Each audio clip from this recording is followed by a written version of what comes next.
Hello everyone and welcome to Tinderloss Gaming, and welcome to episode 3 of my playthrough of Mansions of Madness 2nd edition as part of the Old Codgers trilogy.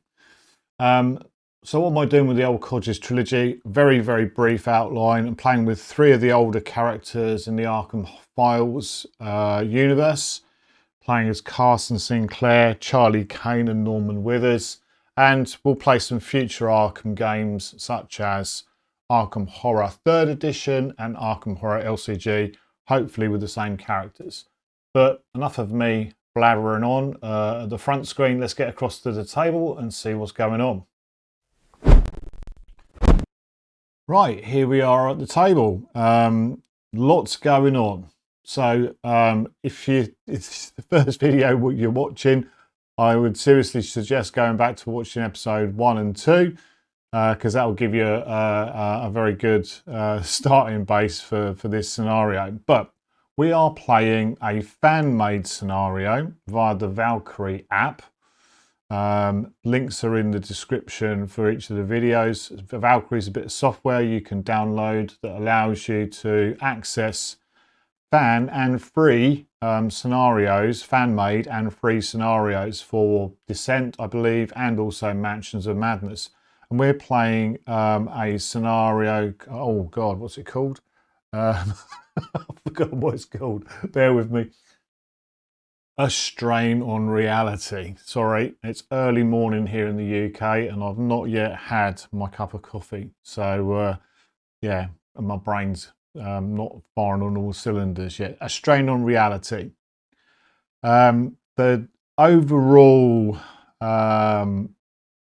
synopsis of this scenario is we've had reports of some strange and nefarious goings on in an asylum, the Riley Asylum, and we've been sent. The police can't go in because there isn't basically any evidence that they've got to support us. So the police have asked us to go in and check things out, which is what we're currently doing with our 3 protagonists. Dr. Joyce, somebody or other. It'll come up in the as we play through. But there's a Dr. Joyce who is the head of the asylum, who seems to be a bit knee-deep in some occulty type goings on. Not yet proven. We've got some evidence. And we've been wandering around the asylum. We've got orderlies that are blocking our way down here. Charlie himself has actually managed to nip off to another planet. So it looks like, or a completely alien planet, which is why he's strangely over here on some sort of balcony. He's not actually connected to the house at all. So we don't know where he is at the moment. He could be anywhere. I mean, it's a red type planet. I don't think it's Mars because there's structures on it.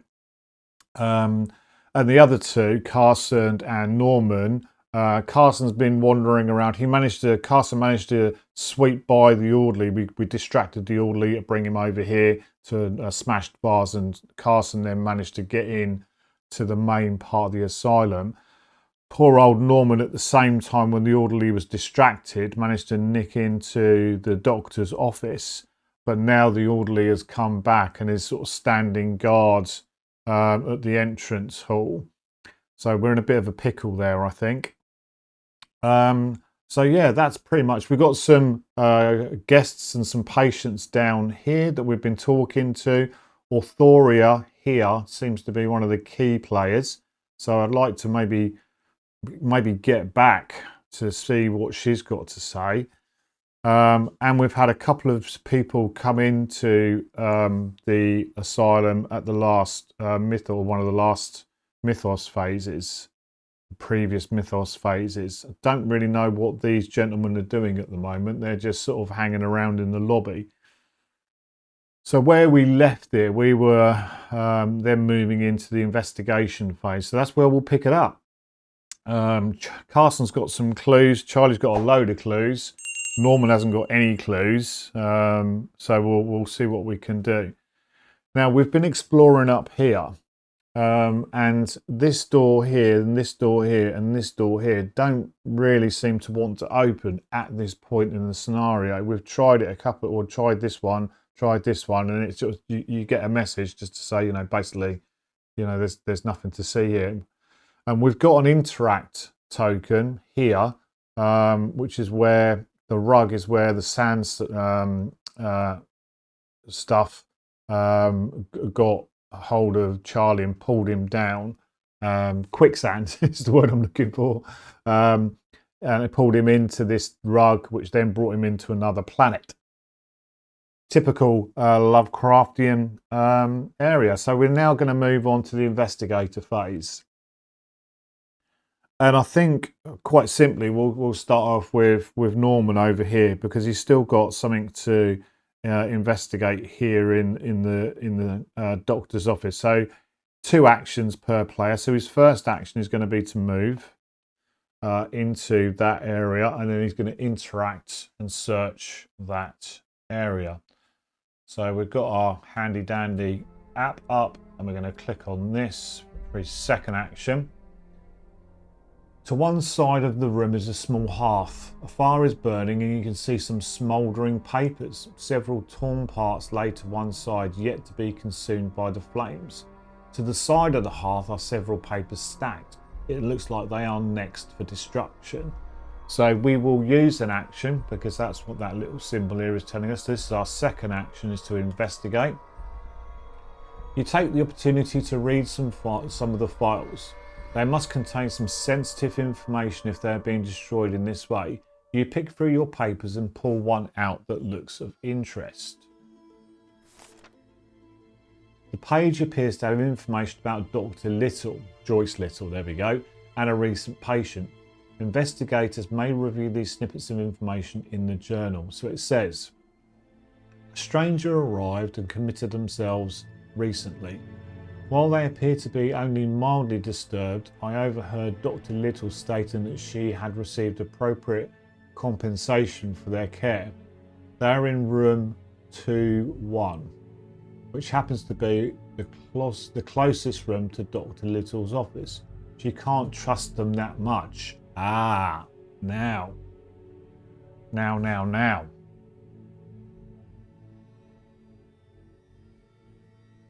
Finding nothing else of interest in the pile, you'll turn your attention to the papers on the fire. Picking out the pieces, you smother smouldering parts and attempt to assemble the pieces. Attempt the puzzle using observation. So Norman is observation 4, which is pretty good. So we will continue. It's one of those little movie aroundy type things. Okay, I'm going to pause it there for a sec. Okay, had a little look. So when you come to do these puzzles, as I've explained before, you get a number of moves equal to your skill. So we've got 4 moves. You don't have to complete them in one hit, and very often you can't complete them in one hit. But I've got 4 moves. So I know that this one's going to move to there for 1 move. Oh, I don't really want to know. I don't. So I'm going to move that one across to there for 1 move. That one across there for 2 moves.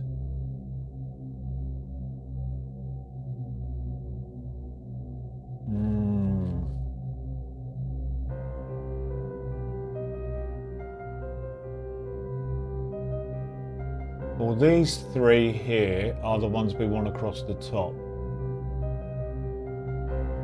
So my 3rd move is going to move that to there.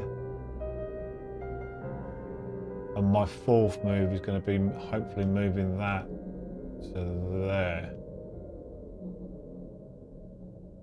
And that's my 4 moves. So I can't do anything more because he's an observation of 4. So we know we've nearly finished it, and we'll come back to that in his next turn.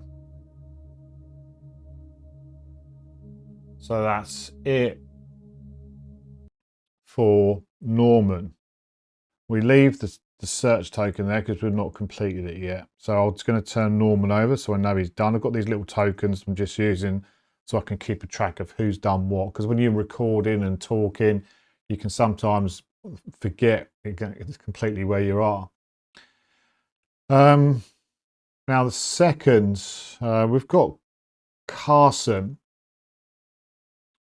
who he's got quite a decent move. He's got some track shoes, so he could move for 3. So we could go 1, 2, 3, 1, and then we could try and sneak out of here. But I've got an interact token here that I don't really want to leave. So Carson is going to move 1, 2, and he's going to interact with that point of interest and see what we get. So this is his second action. Oh. The rug shimmers, and on the other side you can see a tiled bathroom. You can faintly hear the sound of dripping water echoing from the other side. Enter rift. Well, we've got a bathroom here that we could... Oh, sorry, I'm pointing on the... We've got this bathroom here that we couldn't enter. So it doesn't sound like it's taking us to the same place where Charlie is. So what's the worst thing that could happen entering a rift, eh? So let's enter the rift. You step curiously into the rift cautiously, conscious of how you will land on the other side. A chilling darkness envelops you. A pressure builds around you and you almost feel as if you're being squeezed. Your head throbs, a blue haze descends over your vision. The colour fades and the pressure in your head eases. For several moments you float weightlessly in an inky black expanse, unable to see or hear anything. Well, this is different to when Charlie went through it because he was seeing all sorts of stuff. Hey, there we go. Before you've had a chance to comprehend what this place is, you are forced roughly out into a small bathroom. Stumbling to one knee, you narrowly avoid hitting your head on a toilet pan. Place your investigator in the bathroom as indicated. Done. A man behind you yelps, startled by your sudden and unexpected arrival. Place a person token as indicated. Victor Blake. Bear with me while I just find a person. Right, we've got Victor Blake. We've put him in there. Looking over the man's shoulder, you notice that a full-length bathroom mirror shimmers and ripples like a pool of liquid. Place an interact token as indicated.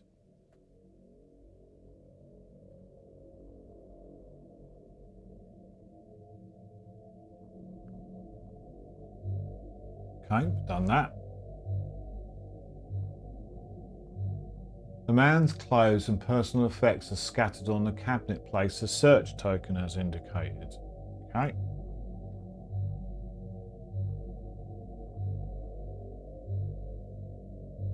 To one side of the toilet is a long cord attached to a bell. It appears to be a panic alarm to call the orderly in the case of an event of emergency. Oh, okay, nice. Nice.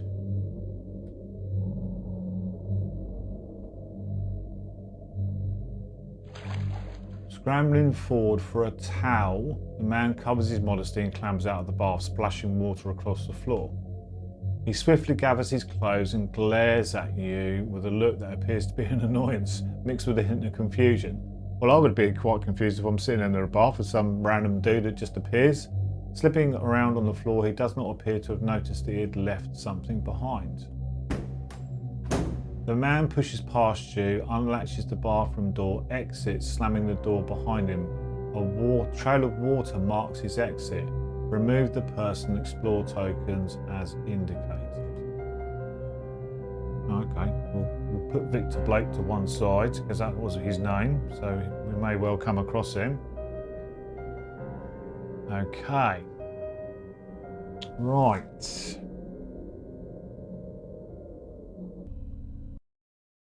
Right, so we've done all that. Actually, I found when I was sorting through my people, I found actually there are named people in the little thing. So I've changed all the names for the people I've actually got. So Etheria, Zadok, Richard. It doesn't look like there is one for this fella here. He must be a random dude that the designers put in. So, right, okay. That is it for Carson. He moved and then he interacted. So he can't do anything more. But he's got a fair amount to do there now. I've got to remove that token as well. That should have gone. So we can now get through there nicely. Hopefully a trail of water, which will be nice. But we've got a few bits to do in there. So we've got good old Charlie left. So he's going to move. Then he's going to interact with this here. Oh, we're going to have to come up here. We're going to interact with that. To the rear of the balcony is a glass door with no handle. Next to it is a strange contraption which is glowing blue. We will investigate. So this is his second action to investigate. The glowing light is coming from a strange looking device on the side of the door. It has the shape of a handprint depicted on it. You reach out and place your hand on the device, wondering if it's some form of button. Hopefully it is. Sirens begin to blare all around you, making you start. Looking behind you, you can see several objects approaching on the horizon. They each emit flashing blue lights. Remove the search token. Okay, done that. Continue. Your ears pop, a sudden change of pressure, and you are drawn to the edge of the balcony. Below you is what you can only describe as a tear in reality, similar to the ones you've already seen.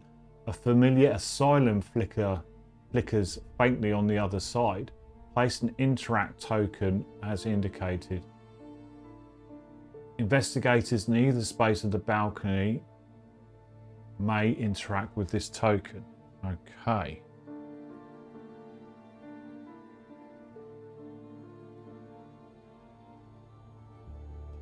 We can't quite interact with that at the moment though.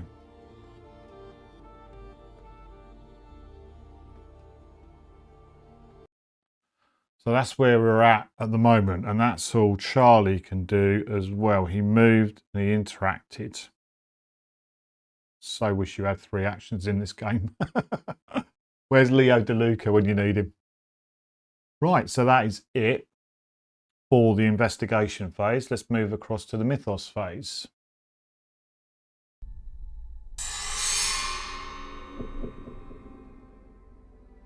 Carson Sinclair is struck by a sudden wave of nausea. Carson Sinclair becomes dazed. Well, at the end of Norman's turn, he should have removed his dazed.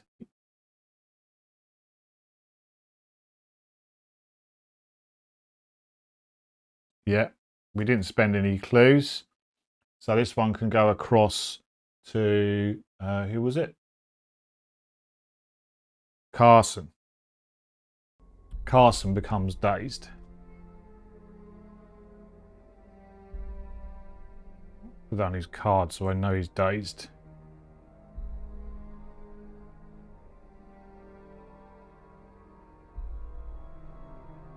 Got to remember Charlie's ability as well. Oh, Carson's got an additional action as well. Oh, another investigator within range as an action as well. No, I've not been doing that, so that's fine. Okay, Carson Sinclair becomes dazed, which he is. Oh, that was nice.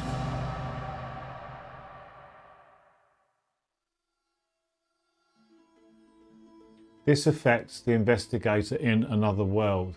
Okay. The world shimmers around you, flickers and shimmers. Remove the other world token and its contents, including your investigator and any monster tokens.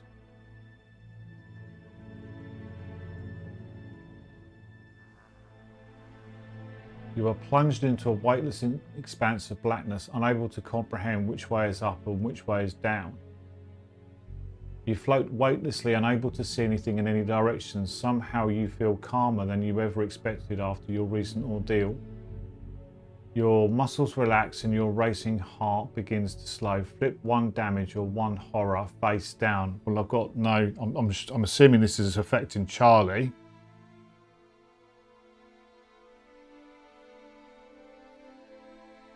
You stumble back into the asylum and you appear to be in the lobby. A bell rings out, signifying which you can only assume is visiting time. You are ushered into the lobby and you watch several people enter the lounge. Remove your investigator from the board. Okay.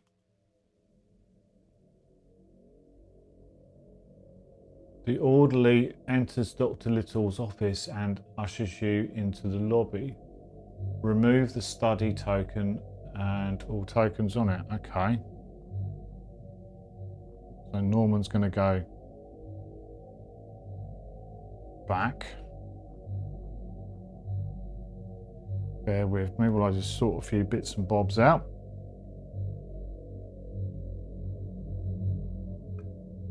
That's done. The orderly looks at you with an impatient stare and points towards the lounge. You shuffle in without a word, following the other visitors. Remove the indicated tokens from the lounge and lobby tiles. Then place your investigators in the space indicated. Right,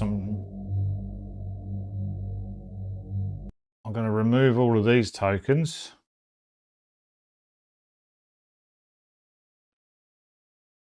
Norman is over here.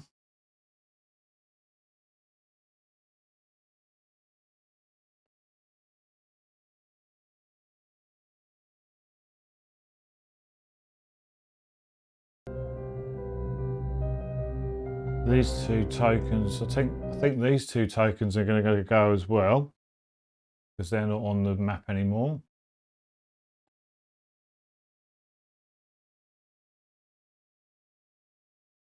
The orderly token's gone.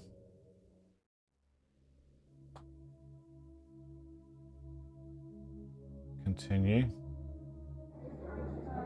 Oh, right, now we're going to put these here. So Zadok.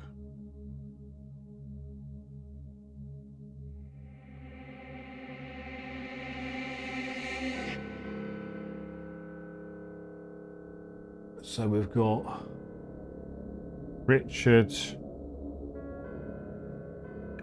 Richard is in the chair. Zadok or Otheria is there.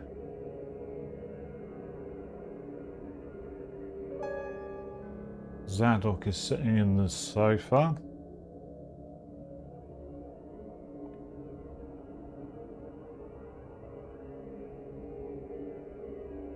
That fella is there.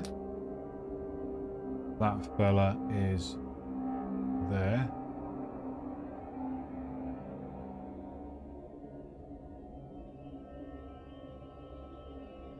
Dr. Joyce Little enters the room flanked by her orderly. So Joyce Little is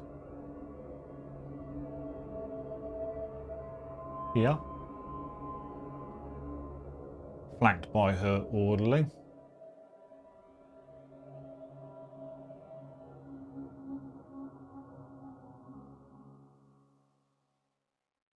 Dr. Little's voice echoes through the room and you turn to see her raising her arms to speak in a grandiose manner. Welcome all to the Rowley Institute for Mental Health. I understand you have all had a long journey here, so I will not interfere with your time with your loved ones. If you wish to speak to me about anything, please approach. Dr. Little nods, turns to the man beside her and begins to talk in a low voice.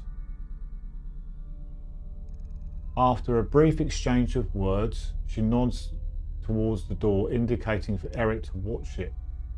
You don't believe you'll be able to leave the room at this time. Place an explore token as indicated.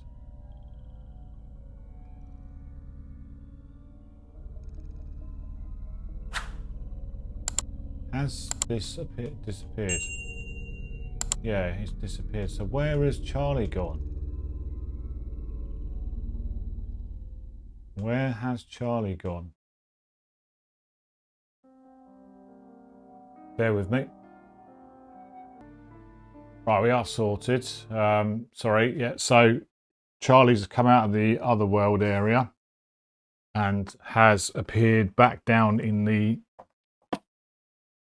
he appeared in the lobby and then has moved into the lounge with everybody else. So Carson actually is still upstairs, but we're now all in the lounge with Dr. Joyce Little. We've got Richard here, Zadok, Etheria, these two fellas. It doesn't look like we can get out.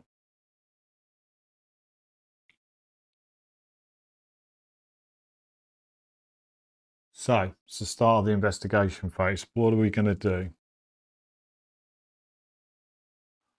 Well, I think simply we'll start off with Carson,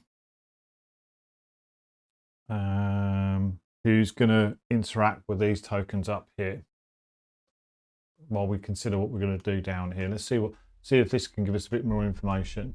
Let's click on this one on the bathroom cabinet to start off with. On the floor to one side of the cabinet appears to be an item. It must have fallen out of the man's pocket when he collected his things. We will use an action to investigate. A simple coin is partially wrapped in a scrap of worn parchment. Unwrapping it, you turn it over in your hand, studying the symbols. You recoil in pain as something pricks your arm, causing you to look down as you feel pressure under your skin. You gasp as you notice something burrowing beneath the surface of your skin, slowly progressing up your arm. Panic sets in and you begin to claw at your arm, forgetting the coin. You come to your senses, looking down at the raw wounds you've just inflicted. You cannot find any indication of the thing that was in your arm. Suffer one face down damage and one face down horror, and will negates -1. So that's Carson, who's a will of 3. But it's minus, let's move these over here. We've got a bit more space. A will of 3, -1. So a will of 2. He's got 2 clues, but he can't use them because he's dazed. So let's see what we get. We get 1 success.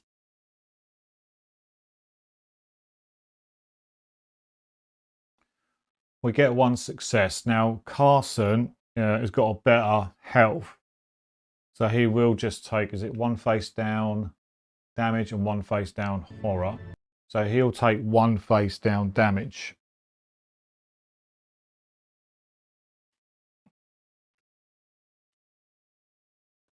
Handy dandy little organizer. So we're not taking any damage or horror yet, so I've not had to explain how this works. Bear with me while I get the cards out.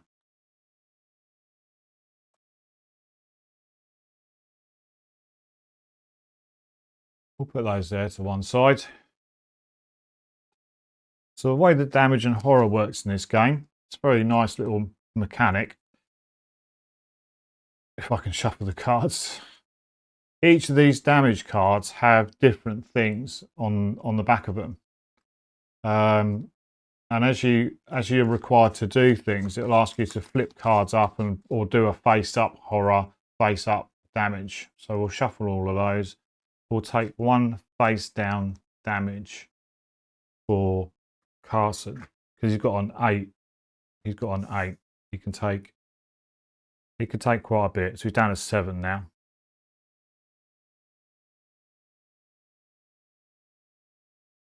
Cool. Let's go back to Valkyrie.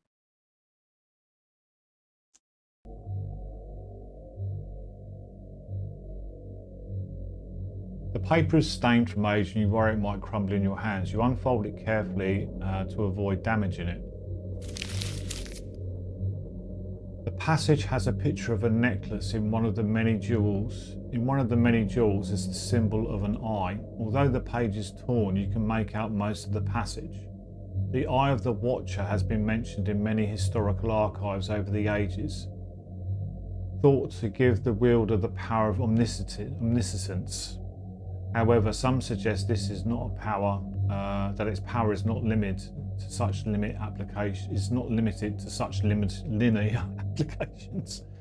You skip the page in the journal. You slip the page into your journal for safekeeping. Gain 1 clue token. So Carson gains a clue token.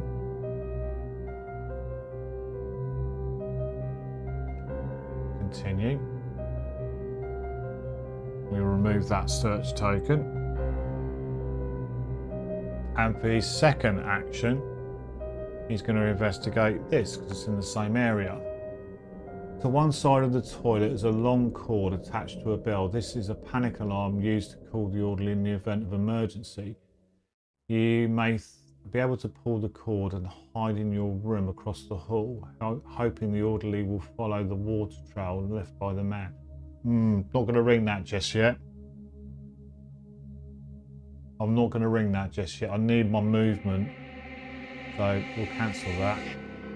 We'll come back down to the hall where we've got our investigators. Okay, let's put these over here, out of the way a little bit. We'll put them on screen so people can see. There we go. Okay. Well, that's a bit annoying because it's a bit shiny. There we go. Less shiny. OCD kicking in. Right. So that is Carson gone. At the end of my turn, I get to discard the days card.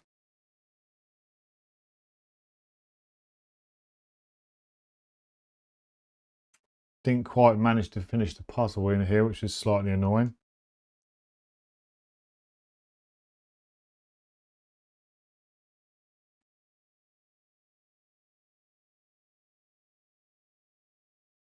I think I'm going to talk to Joyce. I think I'm going to get Charlie to talk to Joyce. His influence is 5. So if we need to sort of any influencing skills, he's the best one to do it. So let's do that for his first action. We'll attempt the door. The door is blocked. He will not let you leave at this time. Fine. Let's talk with Joyce.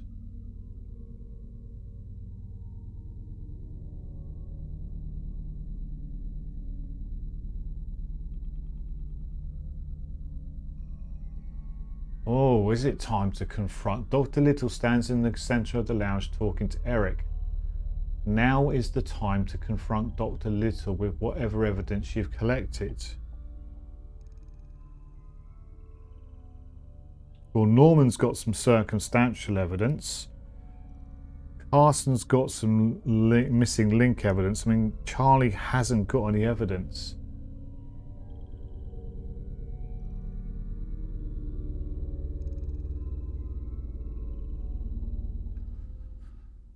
So does that mean we want to confront her with Norman rather than Charlie?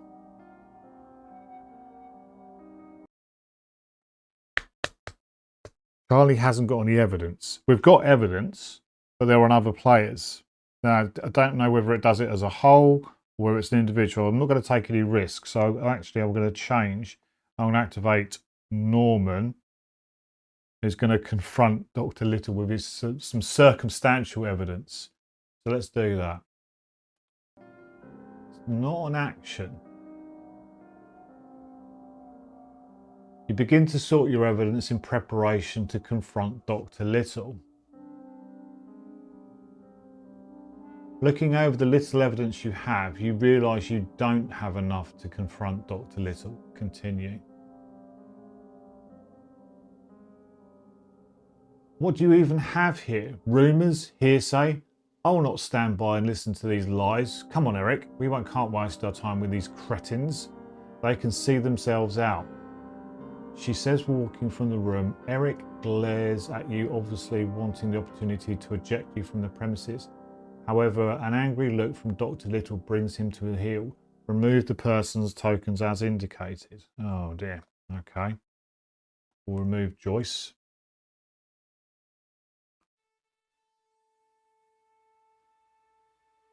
The people in the room take an opportunity to make a quick exit.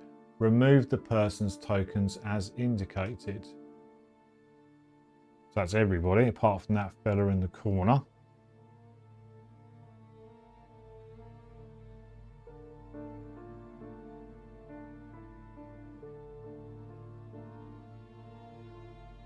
Done.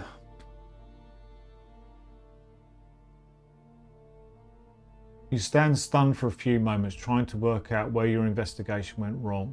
You are convinced that Dr. Little is up to something, but what exactly? And why was she in such a hurry to leave?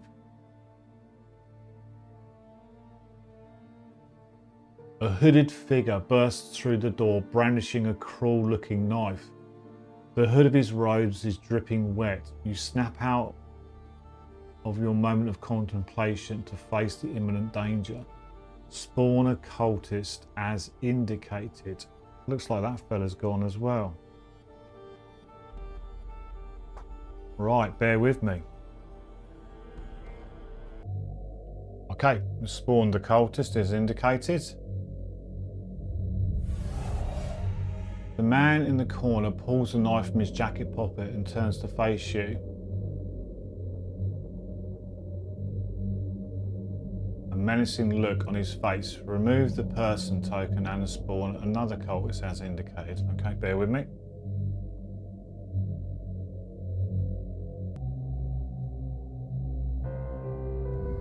A rift shimmers and flickers into existence. Place an interact token as indicated. Right. Done.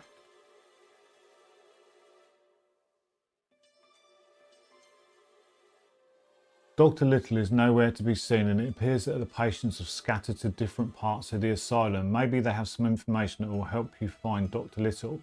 Remove the explore tokens from the stairs, from the lounge and stairs as indicated. Right, that's good. Opens up some of the areas.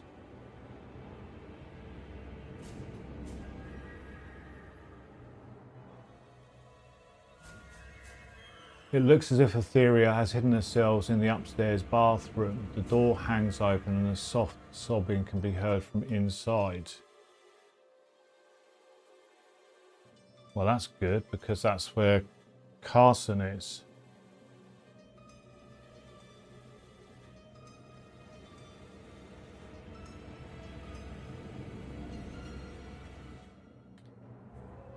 There's Etheria.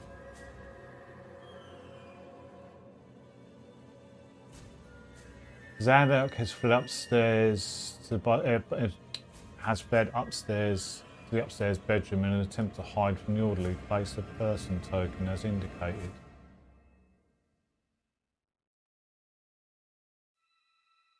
Where? Upstairs bedroom, which is here. Okay, let's just go back. Doesn't show me where to put him, so I'm going to put Zadok in the far room with the bed. To be fair, put it furthest away.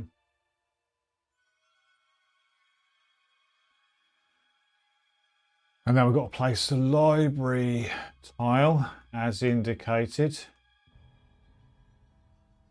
Right, bear with me while I find the library tile. Right, got the library tile. Remove the explore token, which is what I've done. Richard stands hunched over a desk pouring through books. So let's find Richard. He's going to go in there. A book lays discarded on a chair at the rear of the room. That goes there. A strange green glow from a nearby bookcase that catches your eye. Place a search token there.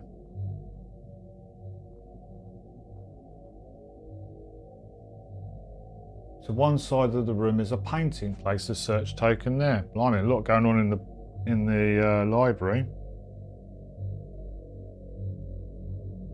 A rift flares that is an increased like there's an increased air of power in the air. Place a search token as indicated. Search token? I think that should be an interact token. The asylum creaks and groans under an unseen pressure. You fear that the building may not last long without your intervention. You may now be able to use rifts to get around the asylum and save the remaining patients.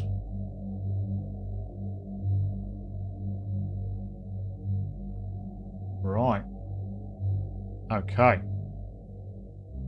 Now, let's get across to the board. What I wanted to show you, I'm in the middle of painting. I love this game so much. I'm painting the minis, so I'm in the middle of painting. So I've got my waiting for some clear bases. But there's one of my cultists in sort of standard red garb. So we've got some clear bases hopefully coming today. We can start to get them on bases. So we've got 2 cultists going on. Now the way this works, I've got my handy dandy little rule set here to make sure I get things correctly. Where are we? Monsters. Just make sure I get it right. So with the game, actually you should be using these sorts of bases, which then sort of tell you exactly what these little cards fit in there. But a lot of people either don't use them because they're quite bulky on the board. I understand why they've done it that way because it's quite a nice neat little thing, but they're not particularly immersive. And so I get why, and I agree with a lot of people when they come to sort of put in these acrylic bases, which is exactly what I'm going to do. So we're not going to use those at all. They can just sort of stand up. But these are the cards that go in them. So they're double-sided. And you've got the one in the top right-hand corner. Well, you obviously got the name, Cultist. You've got the awareness, which for this is 3. A monster's awareness is referenced when an investigator resolves an evade check in a space that contains multiple monsters. The blue number in the bottom right hand corner is the horror rating, and that's when you take horror checks. We're going to need to think about that. And then on the other side you've got any special rules, which this one says some ordinary people devote themselves to extraordinary causes, some for good and others not. It's got 2 health, 2 brawn. A monster's brawn represents its physical prowess and is referenced by various effects. So we'll keep that to just one side where the cultists are so we know what we're doing. Don't need one for each. The app actually tracks different cultists. So we've got 2 monsters of the same type, and you can see there that one has got a little symbol underneath it. And what I've done on the board is that cultist is then just sitting underneath, so we know which cultist is which. So we really need to try and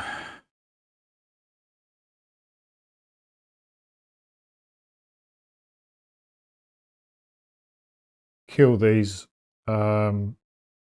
cultists.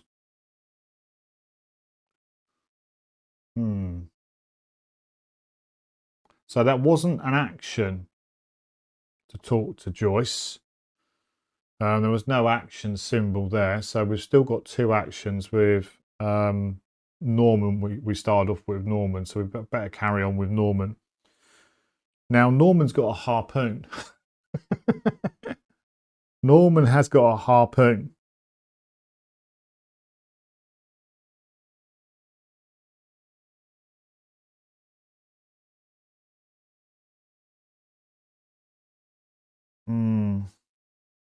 Not great though, because it says action. You hurl your weapon, and it's agility 2. I need 2 successes. It's agility 3, and he actually hasn't got any clues either.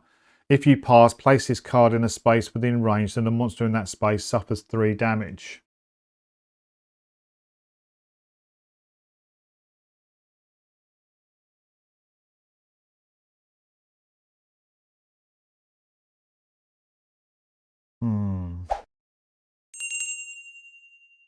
So I'm going to...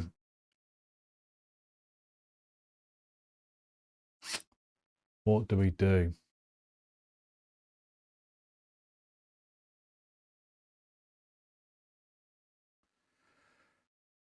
I need 2 successes with 3 dice with no clues. That's a big ask. And I mean, I know I've been rolling quite well.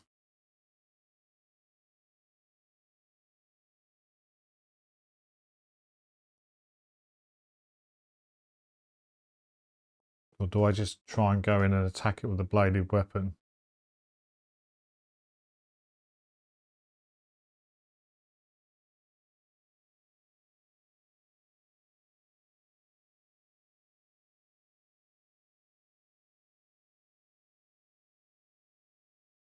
Bear with me, I just need to check something.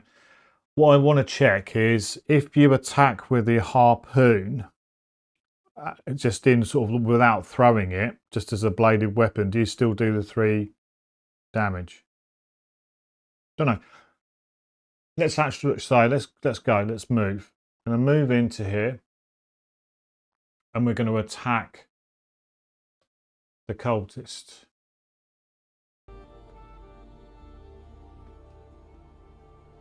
For an action. So first action is to move. Second action is to attack it. We're attacking the one without the symbol. Oh, 7 health. By the looks of it. Attack with a bladed weapon. With a flourish, you lure your foe off balance. Agility 2. If you pass, you drive your weapon at your foe's throat. The monster suffers damage equal to the weapon's damage plus your test result. Okay. Yeah, that's what I thought. So agility, 2 successes.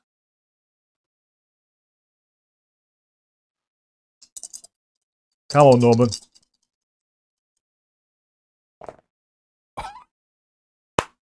Boom. We get 2 successes. And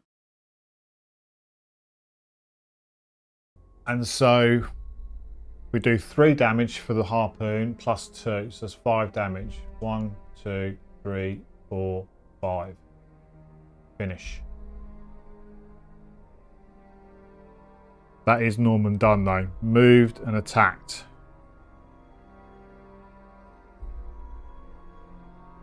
Now, right, we've got a torch. Good old Charlie is going to move in. He's going to see if he can finish off this cultist. Because it's got an attack of 1. It's a heavy weapon. So let's see what we get. We're going to attack this cultist again. We're going to attack it for an action. Second action, we're going to hit it with a heavy weapon. You heave your weapon over your head and down on your foe in the wildest possible swing. 2. So it's strength 2. 2 successes. He's only a strength 3, but he has got loads of clues. Come on. Come on, Charlie. Whack him over the head with a torch. Oh, no. No, we didn't do it. Oh, that is annoying. 1 success, no clues.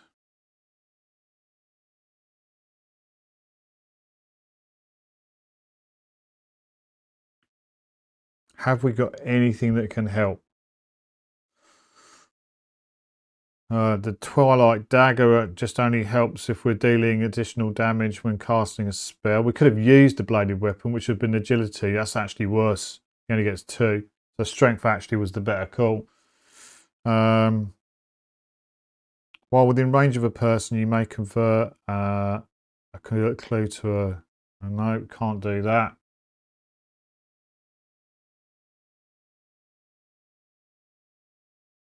Carson's up there. We've got nothing over here that we can help. No. We failed. If you fail, the swing, while powerful, is far too slow and your enemy dodges it easily. So that's Charlie gone as well. We need to... Then we've got Carson left. Now Carson... Oh no. Sorry. Carson is going to attempt to interact with Etheria for a first action. Talk to Etheria.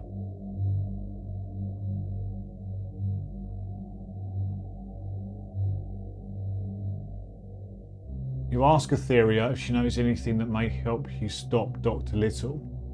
Amy, poor Amy, talked about a hidden room on the second floor. He always claimed that the doctor used it for her special experiments. I always assumed it was just another one of his paranoid fantasies.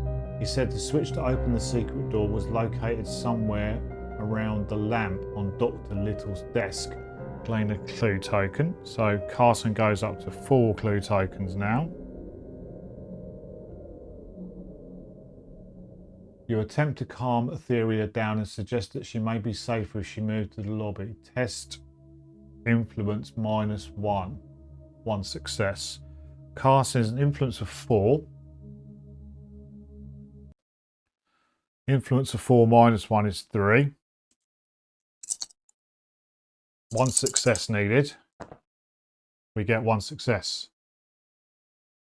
We get 1 success. We passed.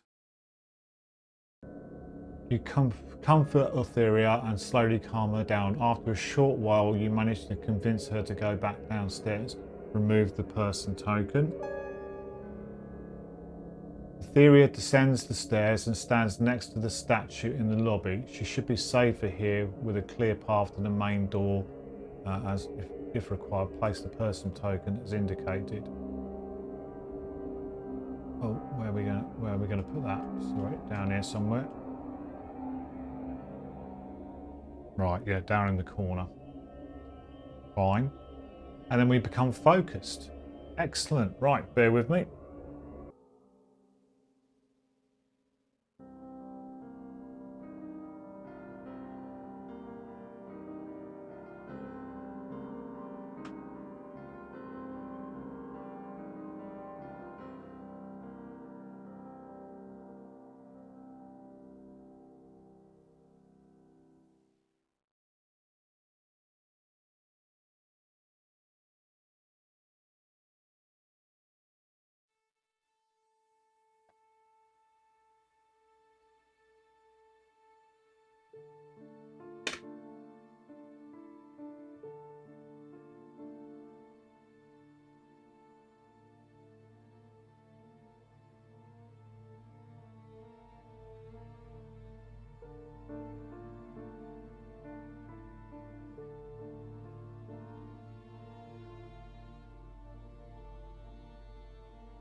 Oh, that's good, Tom, and I paused.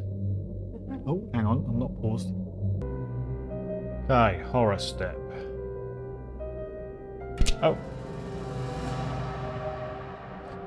Hang on, bear with me.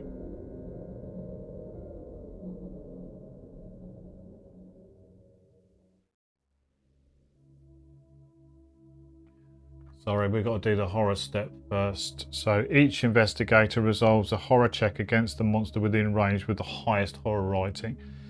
So we're going to have to do 2 horror checks effectively because they're both the same horror rating. So let's do that quickly.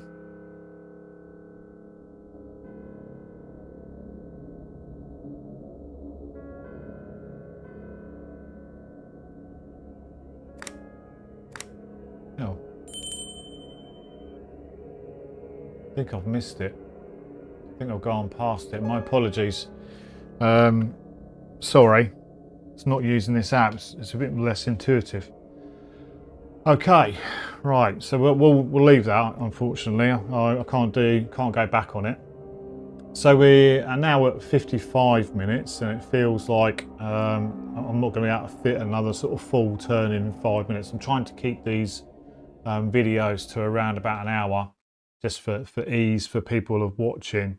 So just to summarise then, really, I think we've made some progress. We've had a go at confronting Dr. Little, a bit too early, so that set things in motion. But we've got some stuff from Etheria. We need to get into the here by the looks of it to get into the secret area. We've got Charlie and Norman currently taking on a couple of cultists, which I really like. I like that idea. We're in darkness at the moment. I think darkness stays, actually. I'll check that before we play the next game. And we've got Carson in a good place to talk to Zadok. We've managed to get Etheria down into the lobby, ready to do a pelt. One of the cultists is nearly dead, so we should be able to finish him off next turn and maybe do some serious... We'll choose Charlie to see if we can do the next bit of damage, because having the harpoon as a bladed weapon, that is awesome. Norman, one of the old codgers, walking around the place with a harpoon. But there we go. That's the Arkham Horror Files for you. So there we go. We're going to call it there, and I'll see you. Well, last little bit. Obviously, the standard YouTube. Please like and subscribe to the channel. As I've said in previous videos, the channel's heading in really good direction. We're picking up subscribers.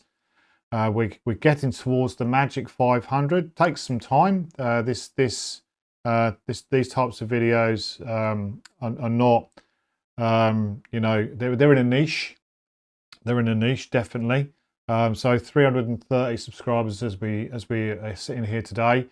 So we're going in the right direction. All the metrics are going in the right direction, heading towards sort of membership, which would be really cool. But anyway, on that note, I hope you're enjoying this playthrough, and keep watching to see what happens to the old codgers. Anyway, take care for now. Ta-da.